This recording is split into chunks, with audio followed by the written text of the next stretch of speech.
الله والصلاة والسلام على رسول الله. حبايبي طلبة تانية ثانوي، يا رب دايما تكونوا بخير وفي أحسن حال. بإذن الله هنحل النهاردة تدريبات الدرس الثالث من كتاب الامتحان اللي هو الطاقة الميكانيكية. بسم الله. أول سؤال معانا بيقول: إذا قذف جسم الرأسية لأعلى فإيه الكميات الفيزيائية الآتية تساوي صفر عند أقصى ارتفاع؟ المفروض إن الجسم عند أقصى ارتفاع خالص بيبقى تكون سرعته عند اللحظة دي بصفر، وفي اللحظة دي برضو طاقة حركته هي كمان بتكون بصفر. اللي موجود هنا سرعته عند قصف جسم رأسيا لأعلى ثم عودته إلى النقطة التي قذف منها، فإن الطاقة الميكانيكية المفروض إن احنا عارفين إن الطاقة الميكانيكية مقدار ثابت على مدار حركة الجسم. في الشكل المقابل تنزلق كرة على سطح مائل مهمل الاحتكاك، فإنه أثناء انزلاقها ماذا يحدث لكل من؟ طبعا كلنا عارفين ان اي جسم هو نازل ناحية الارض سرعته بتزيد، وما ان السرعة بتزيد طاقة الحركة كمان بتزيد. فكرني ليه؟ والله عشان طاقة الحركة بتساوي نص الكتلة في مربع السرعة، فالاتنين علاقة طردية مع بعض. أربعة: عند تصميم مهندس لعبة القطار في الملاهي قام بتصميم المرتفع الأول ليكون أعلى المرتفعات، ويرجع ذلك ليه بقى؟ ليه خلى المرتفع الأول يكون أعلى ارتفاع؟ لأن كلنا عارفين لو كل ما الارتفاع بيزيد الجسم بيتخزن فيه طاقة وضع أكتر، يعني طاقة الوضع بتزيد لأنها بتساوي ام جي اتش لأنها معتمدة على الارتفاع. يبقى الاختزان أكبر طاقة وضع في العربات عشان أول ما نخليها تتحرك يكون معاها طاقة حركة عالية. شكل المقابل طاقة الحركة للرجل أكبر ما يمكن عند الموضع. طاقة الحركة للجسم بتزيد وهو نازل ناحية سطح الأرض، فأعلى قيمة لطاقة الحركة عند الموضع رقم 4، وأعلى قيمة لطاقة الوضع عند الموضع رقم 2. في الشكل ده بندول يتأرجح بين الموضعين A و C، فتكون طاقة الحركة المفروض إن البندول النقطة اللي هنا ده موضع السكون، بيبدأ يتحرك لحد ما سرعته تقل تدريجيا عند أبعد نقطة، والناحية التانية نفس الكلام.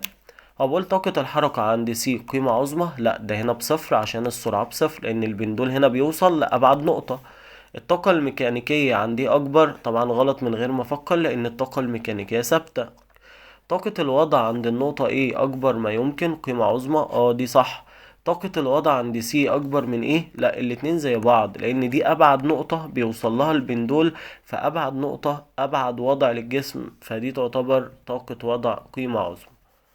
أيهما أكبر، طاقة وضع قطرة من الماء أعلى الشلال أم طاقة وضعها أسفل الشلال؟ طبعا أعلى الشلال لأن كل ما الارتفاع بيزيد طاقة الوضع بتزيد بزيادة الارتفاع. 8: في الشكل المقابل قذف جسم الرأسية الأعلى من النقطة X حتى وصل إلى أقصى ارتفاع Z، إهمال مقاومة الهواء تكون نسبة طاقة الحركة عند X إلى الطاقة الميكانيكية عند Y. طاقة الحركة عند X المفروض إن هي أعلى قيمة في اللحظة اللي هنا وبتساوي الطاقة الميكانيكية. عند النقطة Y الطاقة الميكانيكية بتساوي 2 في طاقة الحركة أو 2 في طاقة الوضع، فهو بيقول طاقة الحركة عند X إلى الطاقة الميكانيكية عند Y. هي الطاقة الميكانيكية هنا بتساوي طاقة الحركة، فوق بقى الطاقة الميكانيكية بتساوي ضعف طاقة الحركة، بس خلي بالك طاقة الحركة هنا غير هنا. ما انت عندك هنا طاقة الحركة عند النقطة اكس هي الطاقة الميكانيكية، وكده كده الطاقة الميكانيكية في اي مكان ثابتة، فيبقى 1/1. قذف جسم الرأسية الأعلى بسرعة فكانت طاقة وضعه عند أقصى ارتفاع، دي كده طاقة الوضع، فإن كتلته تساوي. خد بالك الجسم وهو طالع المفروض بيبدأ يخزن طاقة وضع، يعني طاقة الوضع هنا 4000. خد بالك بقى تحت خالص طاقة الوضع بصفر بس طاقة الحركة بتكون هنا بكام؟ 4000. طيب طاقة الحركة دي عمنا بتساوي ايه؟ تساوي نص ام في تربيع، يعني ال4000 دول بيساوي نص الكتلة في مربع السرعة. ماشي، السرعة تربيع اللي هي 40 تربيع، ولما نطير النص ده من هنا نروح نضرب هناك في كام؟ كأني ضربت هنا في 2 فاضرب برضو هنا في 2، يعني هنا 8000. طبعا انت هتحسب بالآلة الحاسبة على طول براحتك، والكتلة 40 تربيع، يعني المفروض 1600. صفرين مع صفرين، فالمفروض 80 على ال16. 80 على ال16 هيكون فيها 50 كيلو جرام، أو فيها 5 كيلو جرام. رقم 10 في الشكل المقابل جسم كتلته 10، يبقى دي كده الام. يسقط سقوطا حرا فإذا كانت الطاقة الميكانيكية عند بي 800، فإن طاقة حركته عند النقطة ايه؟ والله المفروض عند النقطة ايه معانا الارتفاع، نقدر نجيب طاقة الوضع ام جي اتش. الام اللي هي 10، الجي اللي هي برضو ب10، الارتفاع اللي هو ب2، فالكلام ده يطلع ب200. طيب المفروض ان احنا معانا الطاقة الميكانيكية 800، والطاقة الميكانيكية بتساوي مجموع طاقتي الوضع والحركة عند اي نقطة. فطالما الوضع هنا ب200، يبقى الحركة هتكون بكام؟ 800 ناقص 200، يعني اذا طاقة الحركة هتكون ب600 جول، يعني جي. جسم كتلته نص، يبقى الام. يسقط سقوطا حرا من السكون من ارتفاع، يبقى الاتش. عايزين الطاقة الميكانيكية عندما بعد ان يقطع مسافة 20. هو احنا المفروض الجسم عند اعلى نقطة طاقة وضعه بتساوي الطاقة الميكانيكية، وطاقة الوضع ام جي اتش، الام اللي هي نص، والعجلة اللي هو مدهاني ب10، والاتش اللي هو ب100. ماشي، نص ال10 5، يبقى المفروض 500. يبقى طاقة الوضع عند اعلى نقطة اللي هي بتساوي الطاقة الميكانيكية بتساوي 500. بعد ما يمشي بقى 20 متر، الطاقة الميكانيكية ثابتة مش بتتغير، يعني هتفضل برضو 500. 12 في الشكل المقابل كرة كتلتها، يبقى الام تسقط سقوطا حرا من السكون فإذا كانت الطاقة الميكانيكية عند نص المسافة من موضع سقوطها ب150، فإن سرعتها لحظة اصطدامها بسطح الأرض. طيب الطاقة الميكانيكية في نص المسافة بتساوي 2 في طاقة الوضع أو 2 في طاقة الحركة. حلو خالص، يعني 150 بيساوي 2 في طاقة الحركة عند النقطة اللي هنا. طيب المفروض لما الجسم يوصل تحت خالص الطاقة الميكانيكية هتفضل بكام؟ ب150. بس عند النقطة اللي هنا الطاقة الميكانيكية بتساوي طاقة الحركة. يعني هو هنا بس انت ما تروحش تقول 150 على الاتنين يبقى طاقة الحركة 75. طب بيقولك انا عايز سرعتها عند الارض، سرعتها عند الارض يبقى الطاقة الميكانيكية كده كده ثابتة، بس تحت عند الارض كلها بتساوي طاقة الحركة، لان طاقة الوضع هنا بصفر. يعني الكلام ده ساويه بنص في الكتلة اللي هي ب12 في مربع السرعة. جميل خالص، يبقى نص ال12 ب6. 150 على ال6 150 على ال6 فيها ال25، يعني في تربيع ب25، ناخد الجذر تطلع السرعة ب5 متر على الثانية. رقم 13 قذف جسم كتلته، يبقى الام. لأعلى بسرعة يبقى الفي. أقصى ارتفاع يصل إليه الجسم. طيب المفروض إن احنا كده معانا السرعة التي قذف بها الجسم والكتلة بتاعته، فنقدر نجيب طاقة الحركة عند سطح الأرض. طبعا هتساوي نص الكتلة اللي هي 2/10 في مربع السرعة اللي هي 20 تربيع. نص في 2/10 يعني 1/10 في 400، فالمفروض قيمة طاقة الحركة هتطلع ب40. طيب طاقة الحركة ب40 دي عند سطح الأرض. عند أعلى نقطة بقى طاقة الحركة عند سطح الأرض بتساوي طاقة الوضع عند أعلى نقطة، يعني المفروض ام جي اتش، يعني 40 بيساوي الكتلة اللي هي 2/10، العجلة اللي هي ب10، ومن هنا نقدر نجيب الاتش. 2/10 في 10، يعني الكلام ده هيطلع ب2. 40 على الاتنين يبقى الاتش هيطلع معانا ب20. طب عايزين سرعة الجسم عند ارتفاع 10. والله عند ارتفاع 10 يبقى كده اقدر اجيب طاقة الوضع. طاقة الوضع بتساوي الكتلة ام في الجي اللي هي ب10 في الاتش اللي هي كمان ب10. 2/10 في 10 يعني ب2 في 10، يعني طاقة الوضع هنا ب20. طيب المفروض ان احنا جايبين طاقة الحركة عند سطح الارض ب40، اللي هياها بتساوي الطاقة الميكانيكية. طب لما الطاقة الميكانيكية تكون ب40 وعند نقطة معينة الوضع ب20، يبقى طاقة الحركة في اللحظة دي بكام؟ ب20. أساوي بقى طاقة الحركة بنص الكتلة اللي هي 2/10 في مربع السرعة. نص في 2/10 يبقى المفروض 1/10. 20/1/10 يبقى مربع السرعة ب200.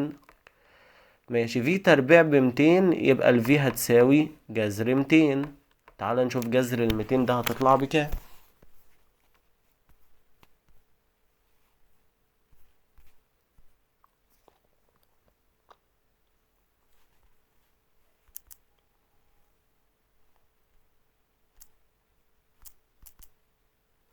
تطلع جذر 200 ب1414/14 متر على الثانية.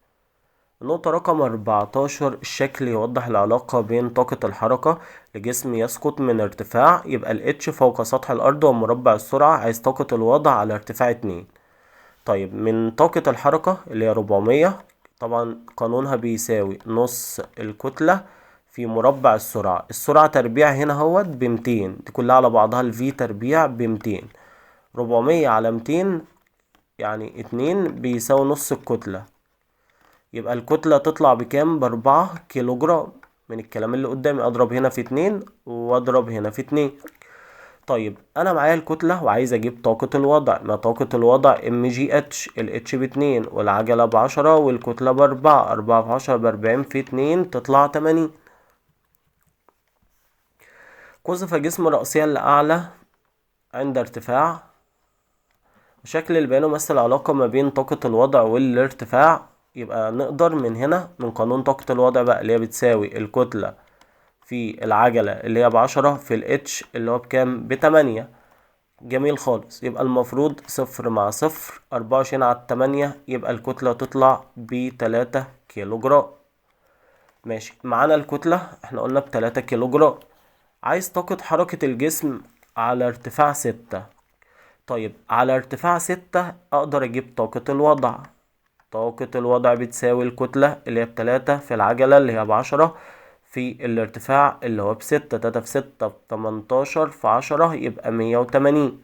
طيب المفروض ان احنا عندنا الطاقة الميكانيكية اللي هي اقصى قيمة بقى لطاقة الوضع او اقصى قيمة لطاقة الحركة، يبقى الطاقة الميكانيكية ب240.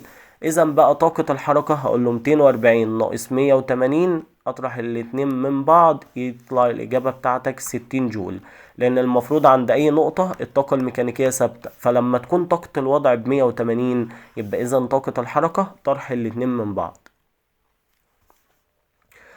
يرفع رجل صندوق كتلته، يبقى الام الارتفاع، يبقى الاتش فإن الشغل الذي يبذله الرجل لرفع الصندوق. في الحالة دي الشغل هيساوي الطاقة المبذولة في الجسم اللي هي في الحالة دي بقى طاقة وضع. كتلة ب5، العجلة ب9 و8 والارتفاع ب2. 2 في 5 ب10 في 9 و8 يبقى 98. إذا سقط الصندوق من هذا الارتفاع تكون سرعة ارتطام الصندوق بالأرض. خلاص، طبعا لما يوصل للأرض طاقة الوضع هتتحول كلها لطاقة حركة. يعني ال98 دي هتبقى طاقة حركة اللي هي بتساوي نص الكتلة اللي هي 5 في مربع السرعة. طيب لو ضربنا هنا في 2 هنطير النص، ولو ضربنا هنا في 2 يبقى المفروض 2 في 98 على 5 واخد لها الجذر. 2 في 98 على 5 جذر الكلام ده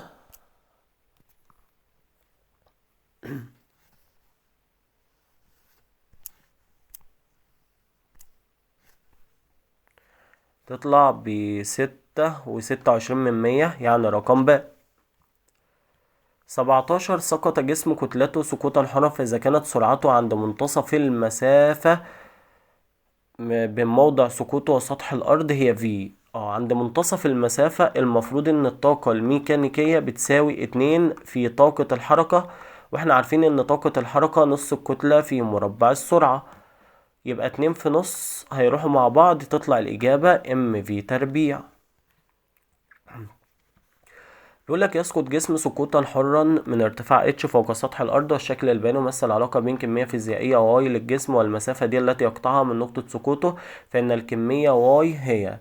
طيب هو بيقول لك العلاقة بين كمية فيزيائية y للجسم والمسافة التي يقطعها، فإن الكمية y. طالما هو بيتكلم عن المسافة يبقى والمفروض إن الطاقة بتزيد كل ما الجسم بيبعد، يبقى دي كده طاقة الوضع. لان المفروض ان الطاقة الميكانيكية ثابتة. طاقة الحركة كل ما الجسم بيطلع لفوق او الاتش بتزيد كل ما طاقة الحركة بتقل، فدي غلط. وكده كده كتلة الجسم ثابتة ملهاش علاقة. جسمان كتلة الأول 3 أمثال التاني. إذا أنا أقول له كتلة الأولاني 3 يبقى كتلة التاني ب1. وكان الارتفاع الذي سقط منه الجسم الأول h1 تلت الارتفاع الذي سقط منه الجسم التاني، فتكون نسبة بين طاقة الحركة الجسم الأول وطاقة حركة الجسم التاني لحظة وصولهما للأرض. طيب هو المفروض إن طاقة الحركة بتساوي نص الكتلة في مربع السرعة. طيب ممكن أبدل طاقة الحركة مع طاقة الوضع، يعني ممكن أقول له هنا طاقة وضع التاني على طاقة وضع الأولاني.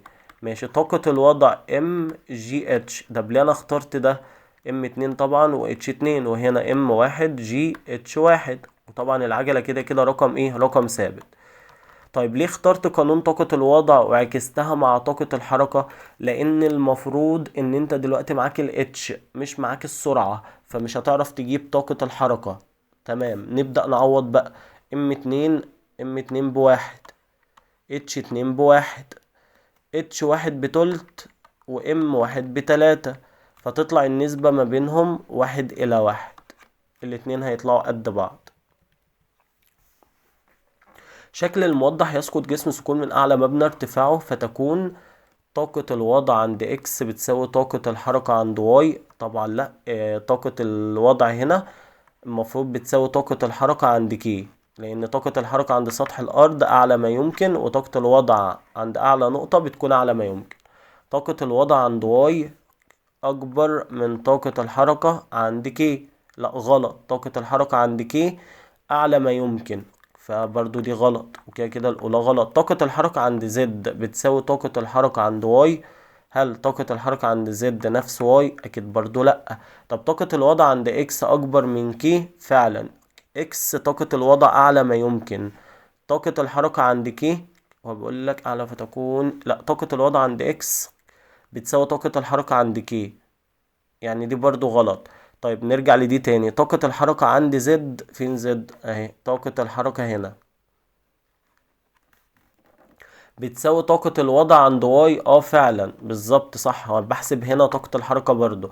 يبقى طاقة الحركة عند زد المفروض بتساوي طاقة الوضع هنا يا جماعة، لان المفروض الموضوع هنا نسبة وتناسب. المفروض يعني في نص المسافة الاتنين قد بعض، وانا طالع لفوق طاقة الوضع بتبقى اكبر شوية، لو نزلت تحت شوية دول طاقة الحركة هي اللي تكون اكبر شوية، فهتلاقيها محصلة بعضها. طاقة الحركة هنا زي طاقة الوضع ايه عند النقطة اللي فوق اللي قصادها بالظبط. رقم 21 يوضح كل من الشكلين العلاقة بين أحد الكميات الفيزيائية لجسم مقذوف لأعلى والزمن t.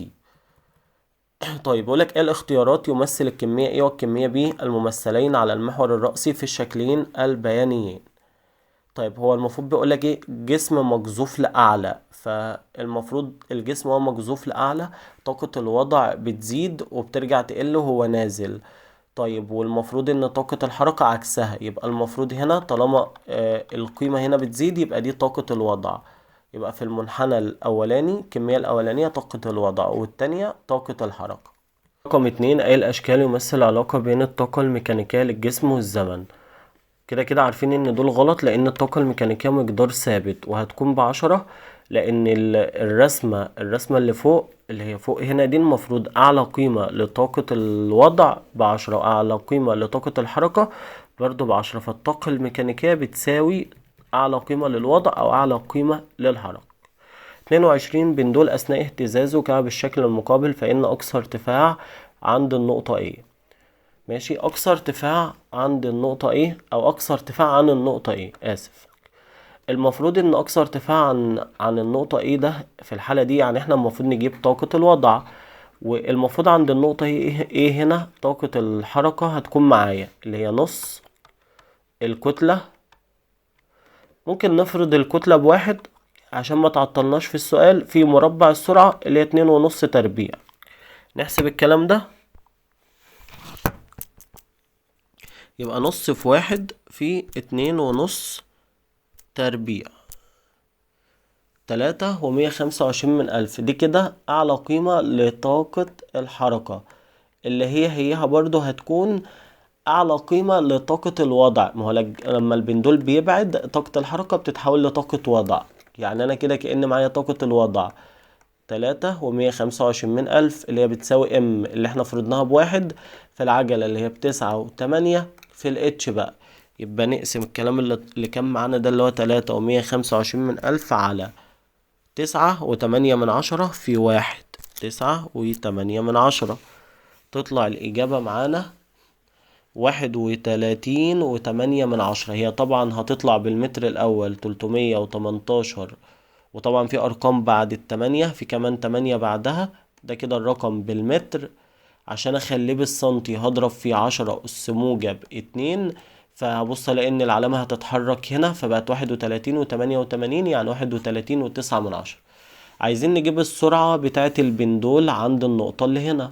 طيب ماشي، احنا المفروض عند النقطة اللي هنا معانا الاتش، يعني نقدر نجيب طاقة الوضع ام اللي هي بواحد في العجلة اللي هي ب9 و8 في الاتش اللي هي قيمتها بكام؟ 10 سنتي في 10 أس-2، يعني 1 من 10، يعني تطلع 98 من 100. طب المفروض ان اعلى قيمة لطاقة الحركة او اعلى قيمة لطاقة الوضع بالرقم ده اللي هي في الحالة دي هي الطاقة الميكانيكية.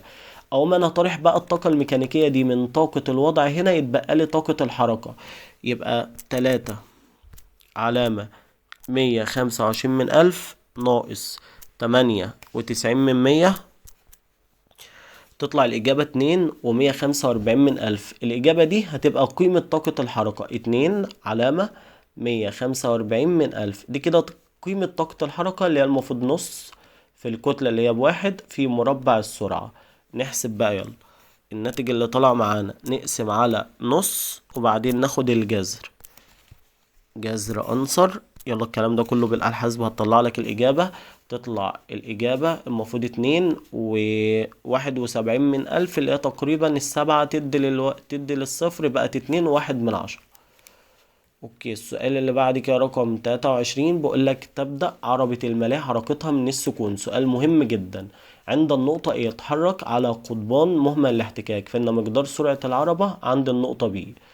طيب تعالى الأول هنا عند النقطة A. خلاص المفروض إن هي في الحالة دي أعلى طاقة وضع اللي هي الكتلة اللي هي الام، ممكن أخليها بواحد في العجلة اللي هي ب10 في الارتفاع اللي هو ب8. يعني عند النقطة اللي هنا طاقة الوضع ب80، يعني الطاقة الميكانيكية بكام؟ ب80. طب هنا أقدر أجيب طاقة الوضع برضو MGH، 1 في 10 في 3 يعني 30. طيب بما ان هنا طاقة الوضع ب30، يبقى اذا طاقة الحركة كام؟ 80 - 30، يبقى طاقة الحركة ب50 اللي هي بتساوي نص الكتلة اللي احنا فرضناها بواحد في مربع السرعة. اذا في الحالة دي بقى لما 50 على نص واخد الجذر تطلع الإجابة 10 متر على الثانية. السؤال رقم 24، جسم كتلته 1 كيلو جرام، يبدأ في الانزلاق من السكون على منحنى أملس من النقطة اكس، فإن سرعة الجسم عند واي. نفس فكرة اللي فات، هروح عند اكس اجيب طاقة الوضع اللي هي الطاقة الميكانيكية ام جي اتش، الام بواحد، العجلة ب10، الاتش ب10، فتطلع الإجابة 100. دي طاقة الوضع اللي هي برضو الطاقة الميكانيكية اللي هي هتفضل هنا برضو بكام؟ الميكانيكية ب100، وهنا برضو الميكانيكية بكام؟ ب100. طب عند النقطة واي نقدر نجيب طاقة الوضع بعد ما الارتفاع قل شوية اللي هو ام جي اتش، الام بواحد، العجلة ب10 في الرقم ده، فتطلع هنا طاقة الوضع 87 ونص. اذا يتبقى 100 ناقص 87 ونص، يتبقى لك طاقة الحركة ب12 ونص اللي هي بتساوي نص ام اللي هي بواحد في الفي تربيع. في الحالة دي بقى 12 ونص على نص يعني 25، واخد الجذر تطلع السرعة ب5. ركز بالله عليك في الكلام. طيب تعالى عند النقطة زد بقى، بيقولك إذا كانت سرعة الجسم عند زد ب7، كده طالما معايا السرعة أقدر أجيب طاقة الحركة. متنساش إن أنت معاك الميكانيكية بكام؟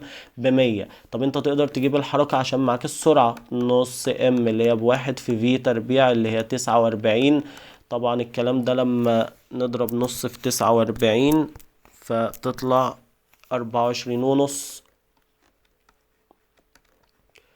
طب انت معاك هنا طاقة الحركة 24 ونص ومعاك الميكانيكية 100، اطرحهم من بعض يديك الوضع، يبقى 100 ناقص 24.5 يبقى 75.5. يبقى طاقة الوضع هنا 75.5 اللي هي بتساوي ام اللي هي بواحد في العجلة اللي هي ب10 في الاتش، نقسم على 10 يبقى 7.55%. ده الارتفاع عند النقطة زد. سؤال فكرته حلوة هو اللي قبله.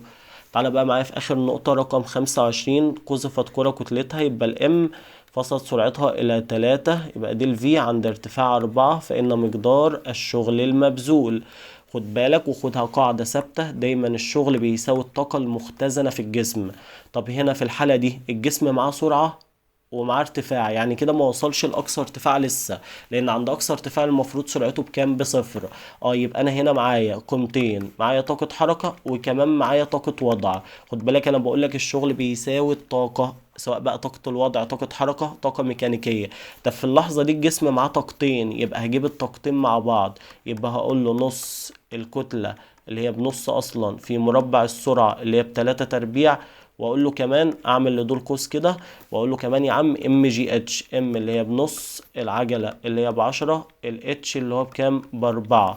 ماشي، 4 في 10 ب40 في نص يبقى 20، 3 تربيع 9. ماشي، 9 على 4 يعني كام؟ 9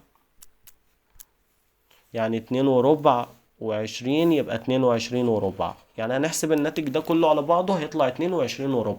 يعني انت عايز تقولي ان الشغل المبذول دايما بيساوي الطاقة المختزنة في الجسم، سواء بقى طاقة حركة، طاقة وضع، سواء الاتنين مع بعض على حسب انت معاك معطيات ايه. الشغل هو الطاقة، معاك حركة بس يبقى تجيب له طاقة الحركة، معاك وضع بس يبقى تجيب طاقة الوضع، معاك الاتنين يبقى تجيب الاتنين وتجمعهم مع بعض. وبكده نكون خلصنا حل الجزء ده بتاع الطاقة الميكانيكية. وإن شاء الله نشوفكم في الفيديوهات اللي جاية بإذن الله. والسلام عليكم ورحمة الله وبركاته.